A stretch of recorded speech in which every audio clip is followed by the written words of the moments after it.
मध्य प्रदेश के दमोह जिले के पथरिया थाना क्षेत्र में एक चौंकाने वाला मामला सामने आया है, जहां एक हाथ ठेले पर अंडे बेचने वाले मजदूर को आयकर विभाग से 50 करोड़ रुपए के वित्तीय लेन देन का नोटिस मिला। इस नोटिस में उससे करोड़ों के कारोबार का हिसाब मांगा गया है, जिसे देखकर मजदूर और उसका परिवार सदमे में है। नोटिस में दिए गए आंकड़ों के अनुसार दिल्ली में प्रिंस एंटरप्राइज नामक एक फर्जी कंपनी बनाई गई और उस पर करोड़ों रुपए का लेन देन दिखाया गया। जब पीड़ित ने इस बारे में जानकारी जुटाई तो सामने आया कि किसी अज्ञात व्यक्ति ने उसके आधार कार्ड और पैन कार्ड का दुरुपयोग कर यह कंपनी पंजीकृत कराई थी। क्या है पूरा मामला? दरअसल पथरिया वार्ड क्रमांक 14 निवासी प्रिंस सुमन अपने जीवन यापन के लिए ठेले पर अंडे बेचते हैं। 20 मार्च 2025 को उन्हें दिल्ली आयकर विभाग से नोटिस मिला, जिसमें 49.24 करोड़ रुपए के वित्तीय लेन देन का हिसाब मांगा गया। आयकर अधिनियम 1961 की धारा 133(6) के तहत उनसे income tax return, bank statement, व्यावसायिक दस्तावेज और जीएसटी से जुड़ी जानकारी मांगी गई। नोटिस मिलते ही प्रिंस और उनके परिवार के होश उड़ गए, क्योंकि वे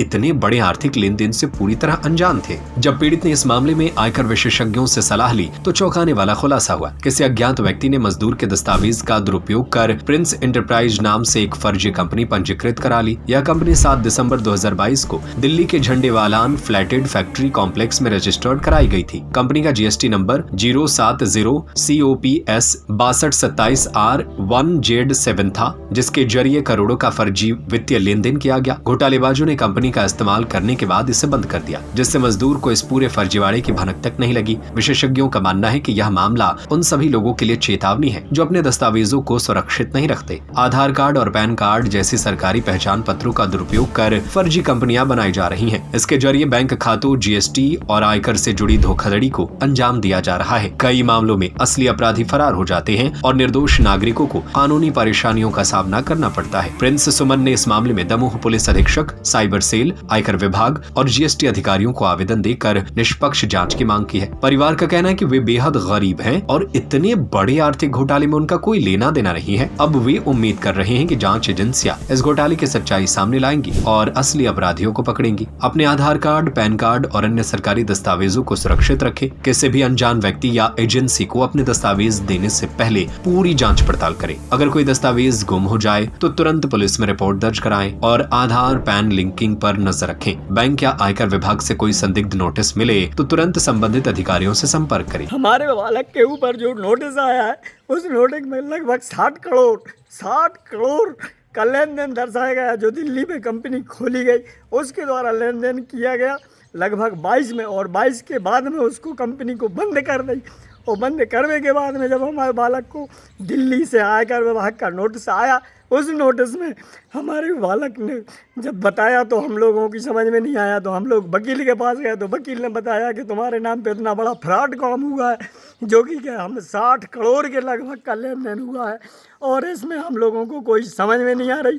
और अगर कोई इसमें गवर्नमेंट ने न्याय की जाँच करके न्याय कदम नहीं उठाओ तो हम लोगों को 10 परिवार का सदस्यों का परिवार है, इसमें हम लोगों को मरना निश्चित हो जाएगा, क्योंकि इतना हम जीएसटी कहाँ से भरेंगे। इतना 60 लाख के लगभग करीब 50 लाख के लगभग वकील साहब बता रहे थे कि बहुत बड़ा फ्रॉड काम है, इतना बड़ा जीएसटी भरना पड़ेगा, लगभग 50 लाख के लगभग आ रहा हो समथिंग।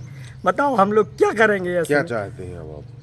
हम ये चाहते हैं गवर्नमेंट आगे जांच कर ले, पूरी न्याय की जांच करे, उसके बाद में निर्णय ले। हाँ, हमारे अगर ऊपर कोई गलती हो, कोई वो है तो हमारे ऊपर कार्रवाई करे, अन्यथा ये सब झूठे किसी ने फ्रॉड काम किया इसका दोषी और इसका जीएसटी हम क्यों भरे, कहाँ से भरेंगे हम? क्या नाम है आपका? कहाँ? हमारा नाम श्रीधर सुमन, हम 3 बार के पार्षद रहे। अब जनप्रतिनिधि हम नहीं चाहते हैं कोई किसी प्रकार का कहीं से हमारा जनता में ब्लेम लगे हमारे ऊपर, कहीं से कोई लांछन लगे हमारे ऊपर, कहीं से कोई कीचड़ उछले। लेकिन गवर्नमेंट ने इतना बड़ा मतलब वो कर दिया, कहीं से आयकर विभाग ने इतना नोटिस बगैर सोचे समझे और हमारे ऊपर नोटिस दे दिया।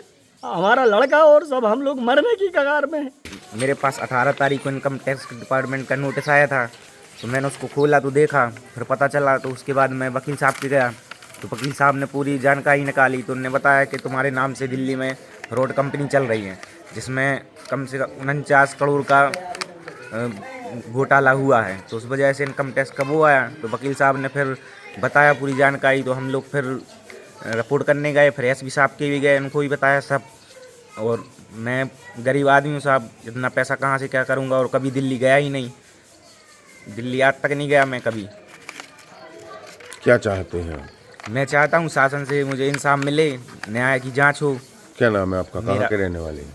प्रिंस सुमन नाम है मेरा, मैं वार्ड नंबर 14 में रहता हूँ।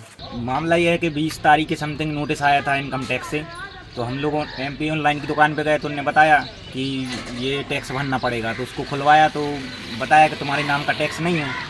और तो उसके बाद हम लोग वकील के यहाँ गए, तो वकील के यहाँ गए तो वकील ने बताया, देखा पूरा, तो उसने बताया तुम्हारे नाम से दिल्ली में कंपनी चल रही है, पूरा कुछ 50 करोड़ के समथिंग का मामला था। तो हाँ, तो फिर हम लोगों ने फिर थाने में रिपोर्ट की है और चाहते हैं कि कार्रवाई हो।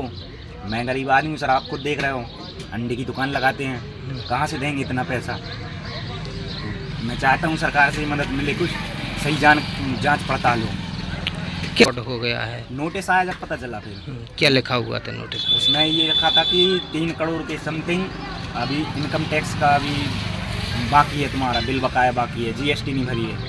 हाँ, तो फिर पता चला वकील के यहाँ गए जब घर में नोटिस आया तो पता चला, तो पापा को बताया मैंने, तो पापा भी गए साथ में, उनने देखा तो फिर रिपोर्ट करवाई और सब। हम लोग चाहते हैं जांच हो। क्या क्या हालात हैं इस वक्त घर की?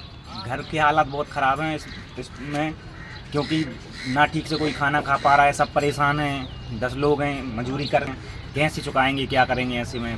इसलिए चाहता हूँ सरकार से मदद मिले और सही न्याय हो। अभी तक किस से शिकायत की है इस मामले में? अभी शिकायत दमोह में SP की है और यहाँ की है दमोह पथरिया थाने में की है। हाँ, और दिल्ली के लिए भेजा है इनकम टैक्स के लिए डिपार्टमेंट को। क्या नाम है आपका? मेरा नाम प्रिंस सुमन है। कहाँ रहते हो? वार्ड नंबर 14 पथरिया में रहता हूँ।